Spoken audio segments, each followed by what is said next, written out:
ভারতের লোকসভা নির্বাচন শেষ হওয়ার পর ফলাফল ঘোষণা করা হয় মঙ্গলবার। নির্বাচনে আবারও ক্ষমতায় ফিরছে বিজেপির নেতৃত্বাধীন এনডিএ জোট।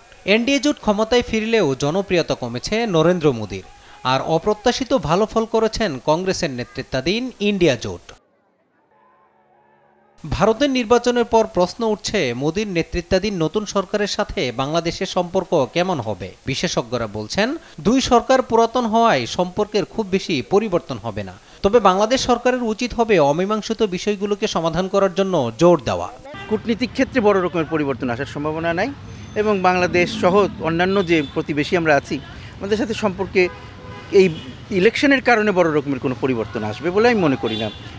কারণ সবারই যার যার সাথে, ভারতের স্বার্থে এবং আমাদের সাথে, ভারতের সাথে সম্পর্ক ভালো রাখা দরকার, ভারতের আমাদেরকে খুশি রাখা প্রয়োজন।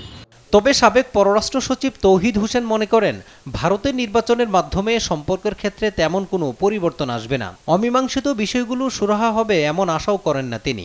যেহেতু সরকার দুটো নতুন না, কোনোটাই, ভারতের সরকার যদি নতুন হতো তাহলে একটা বলা যেত যে দেখা যাক যে ওরা কি করে। সেই সুযোগ আমার মনে হয় নাই, সেই সুযোগ নাই। কাজেই সার্বিকভাবে বাংলাদেশ ভারত সম্পর্ক যেভাবে চলছে, আমার অনুমান সেভাবেই চলবে। এখানে বড় কোনো পরিবর্তন প্রত্যাশা করার আমি খুব আশাবাদী না যে আমরা যেসব সমস্যার কথা বহুদিন যাবৎ বলে আসছি, এগুলো তালিকা বানিয়ে লাভ নেই, সেগুলি কোনোটাই জলদি সমাধান হয়ে যাবে এরকম মনে করি। তবে দুজনই বলছেন, দুই দেশের সম্পর্ক আরও বাড়ানোর জন্য ভারত সরকারের উচিত তিস্তা সহ অমীমাংসিত বিষয়গুলো সুরাহা করা। মাজহারুল ইসলাম, দেশ টিভি, ঢাকা।